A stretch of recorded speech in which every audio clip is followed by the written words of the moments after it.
your eye. You like mine, no, ain't no wine game. I'm on my go. I make your wrist go bling, flowers on no.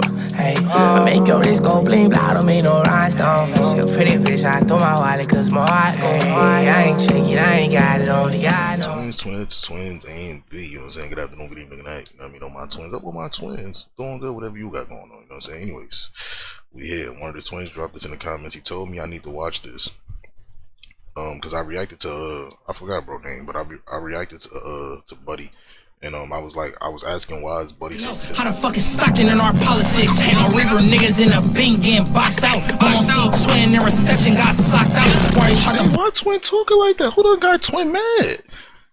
Who done pissed twin off? Cause he damn he told me I should watch this, so I don't know why he was so pissed off. So well, yeah, you know what I'm saying? Shout out to the twin. We're gonna go ahead and see what's going on and see what this about.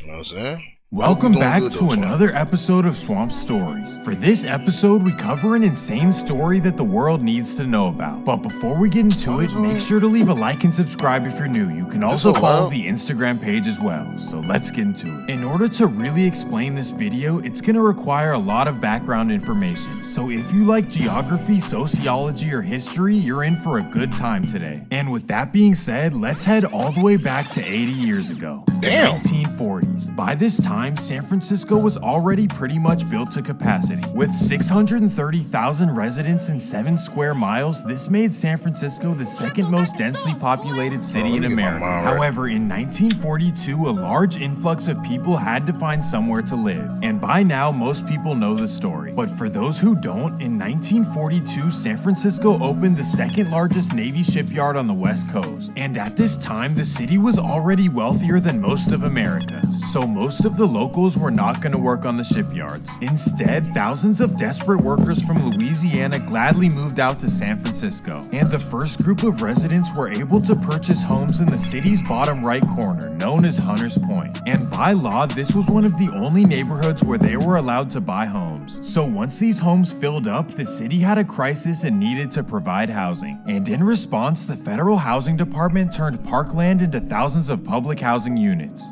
First came the Sunnydale Project, located in the Visitation Valley neighborhood. This became endless rows of identical apartments that go all the way up the hill. Then came Hunters Point, which became flooded with over a dozen public housing complexes. And over the 1940s and 50s, the city's dynamics started to change. Listen to this. In 1940, San Francisco was 95% white, which is actually kind of misleading because at the time, Asian fell under the white category, and so did Hispanic, oddly enough. But the point is that San Francisco was 0.8% African American. That was a grand total of 4,800 people. Well, by the end of the 1960s, that number jumped to 96,000, which put them at 14% of the population. And throughout this time period, San Francisco had a 100% employment rate and had virtually zero crime of any sort. In fact, many would have considered it America's safest city. But the start of the 1970s is where everything fell apart. And it all began when the city's two biggest housing projects became bitter rivals. Sunnydale versus Hunters Point. The madness has never stopped since. This is the real deal. But before we get into it,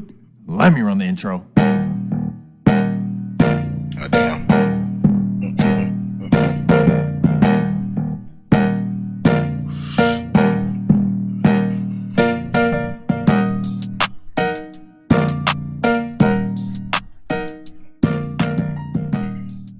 In 1970, Sunnydale and Hunters Point became major rivals, and according to old rumors, it all started over a girl. Literally every single day during this time was chaos. And if you don't believe me, check out the numbers. In 1971, San Francisco had a homicide rate of 28 per 100,000. That was more than triple the national average. And to put it into context, that's the same rate as current-day Chicago. So because of this, the next major change would come, starting in the 1980s. Many residents of the city's worst areas decided that they didn't want to raise their families in this bad environment. So thousands of people who had the means to leave decided to go far away. They They knew the chance of their children getting involved in the neighborhood rivalries was high, so they sold their houses and moved out to Vallejo, Fairfield, and even Sacramento. And for those of you old enough to remember, you could buy a 2-story house in a brand new neighborhood for under $100,000. So because of the movement, the city's dynamics started to change.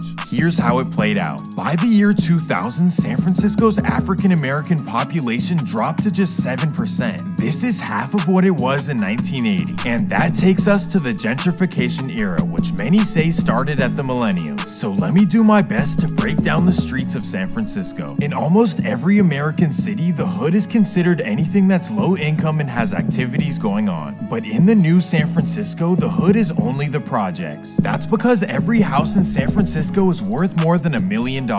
So if you grow up in a house or a market rate apartment, chances are your parents make a lot of money. There are software engineers at Google that live directly across the street from the projects. So on one side of the street, you have people making $500K a year. And on the other side, you have families that earn less than the national poverty line. The wealth gap is insane in San Francisco, so it makes for an extremely unique dynamic. There's really two San Franciscos, the projects and the houses, and for the most part, these communities do not interact. So overall, violent crime in the city is lower than most American cities. However, within the community of projects, it is absolutely wild and never-ending chaos. There are project rivalries all over the city, but none are bigger than the one in this video. So let's finally get into it.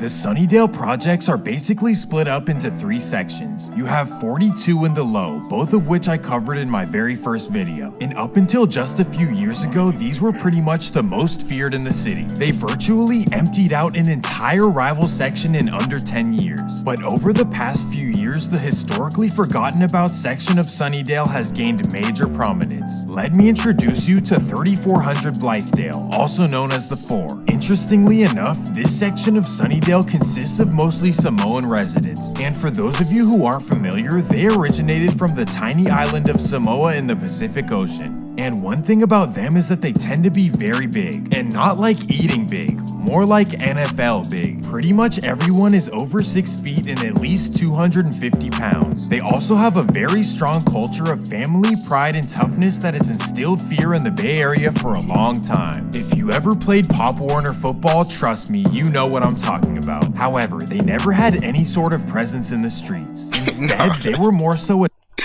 Nah, that little clip is funny. What the fuck? giant family that nobody messed with. Well, in 2012, the unthinkable would take place. And that takes us to the bottom of Hunters Point, also known as the Double Rock Projects. For years, this was the most feared project in the whole city. You had to enter through a gate and it was only one way in and one way out. So if you made the wrong move, it was probably over for you. In fact, delivery drivers and even SFPD refused to enter the gates. That being said, Double Rock always had a good relationship with the Samoans and tensions were never built. But after a silly argument, all that would fall apart. July 20th, 2012. A man named Henry Taulolo gets into an argument with his friend named Demarie Young, also known as D3. And for whatever reason, the situation elevates and D3 takes it to a whole new level. Damn. This shattered the Double Rock What did that community say at the in bottom all of the screen? No, I seen something at the bottom. What did that say? Oh, 7. Okay. new level. This shattered the Double Rock community and all relations were done. It got to the point where the Samoan residents of Double Rock moved over to Sunnydale and Alamany projects. And over the next few years, there were multiple serious incidents, including the 2014 passing of Double Rock member Latrell Shaw at the hands of Sunnydale man Fotu Paupau. However, everything would come to a complete halt for the time being. That's because in late 2014, the city of San Francisco decided to demolish the entire Double Rock project. Damn. And here's how it worked out. The city is legally required to provide housing to these old residents. However, moving into another project can be a bad idea because of how the rivalries work. So instead, the city offers the residents housing vouchers, which allows them to choose private housing and maintain their old rent. But San Francisco landlords were not going for this, and neither was Oakland, Richmond, San Leandro, and pretty much anywhere in the Bay Area. That would be except for Antioch, California, located about an hour east of San Francisco. At this point, Antioch had built endless suburban neighborhoods, but nobody was moving there. It was simply too far for Bay Area commuters. And for those of you from Southern California, you can compare this to Palmdale or Victorville. Brand new, beautiful suburban communities were left half empty. So the landlords got desperate and started accepting all the housing vouchers. And as a result, a large portion of Double Rock residents began moving out to Antioch, and Double Rock was officially vacated. And that takes us to 2016, to the new Double Rock, now known as the Alice Griffith Apartments. Over 150 brand new luxury style units available for the previous residents to move back in. Fortunately, when everyone got back, the rivalry had calmed down and nothing serious was going on. However, a small portion of the previous residents never let their harsh feelings go, and that resulted in multiple squabbles in downtown San Francisco. Sunnydale versus Double Rock was sadly coming back, but this time the difference is that it's all high schoolers, and it all got serious on October 19th, 2016. That's when two Double Rock teenagers from Mission High School drove down to June Jordan High School to confront Sunnydale in the parking lot. However, things got heated and Double Rock took it to a whole new level. Bam!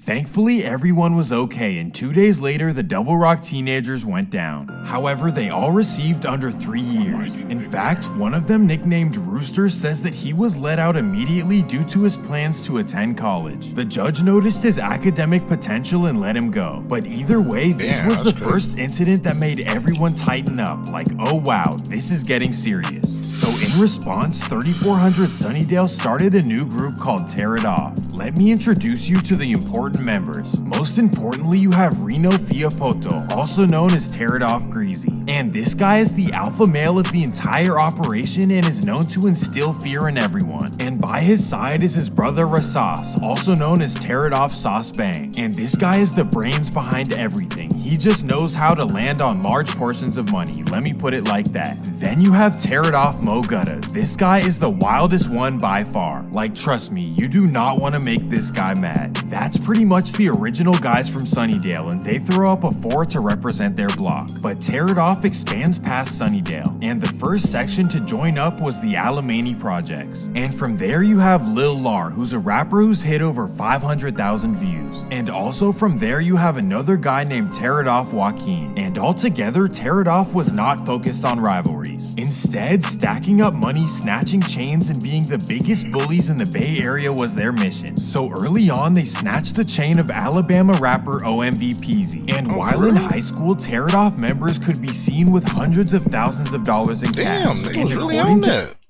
I ain't never know about that. Damn.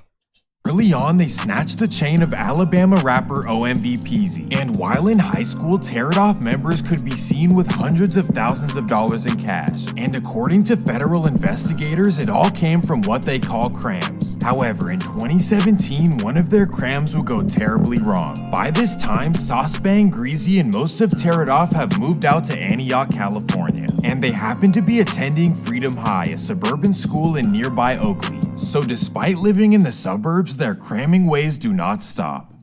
October 25th, 2017, Sauce Bang drives around Antioch looking for money, and on 10th Street he runs into a man named Scipio Spears. Unfortunately, things get tricky and Sauce Bang takes it to a whole new level. This wouldn't be solved for quite some time and the TEARITOFF madness continued, and that takes us to February 2nd, 2018. TEARITOFF Greasy decides to head down to the peninsula despite being on ankle monitor. Well, of course, before going, he decided to tear it off. And for those who don't know, this is a very upscale part of the Bay Area. 11 a.m. Greasy arrives at the Millbrae Pancake House, and outside is a couple with a purse and a note bag. So Greasy hops out of the car and completes the cram. He then drives away. While 11 months later, SFPD took down TEARITOFF. 5 arrests with all kinds of incidents all over the Bay Area. But for some reason, the district attorney decided to settle most of these cases. And as a result, TEARITOFF returned to the streets in 2020. And here is where the madness starts. In early 2020, social media tension started to rise between TEARITOFF and Double Rock. And Double Rock was the first to kick everything off. April 28th, 2020, TEARITOFF Greasy's youngest brother Reno Jr., also known as BR, is driving from Oakland to San Francisco. Driving with him is TEARITOFF Mo Gutta. Well, little do they know, a car full of Double Rock teenagers has been following them across the bridge. So right as they pass Treasure Island, the cars end up side by side. Damn. This is the moment that changed everything in the Bay Area. Double Rock and everyone they're cool with started clowning on Instagram for days after this. And this is when some new characters came out of the woodworks. A rapper named Dream Life Rizzy started putting out songs completely dissing BR and Tear It Off. And he's honestly a really talented rapper, but this would still be a terrible decision. That's because Tear It Off would not take it lightly. But first, they would go on one final mission for money, and this time it was Sauce Bang. On May 10th, 2020, he crammed a local store in Oakland and ended up with $300,000 in cash. And all this money would allow Tear It Off to focus on one thing and one thing only, taking down Double Rock. And it all began on July. Twin was on bullshit. Twin said, I need that.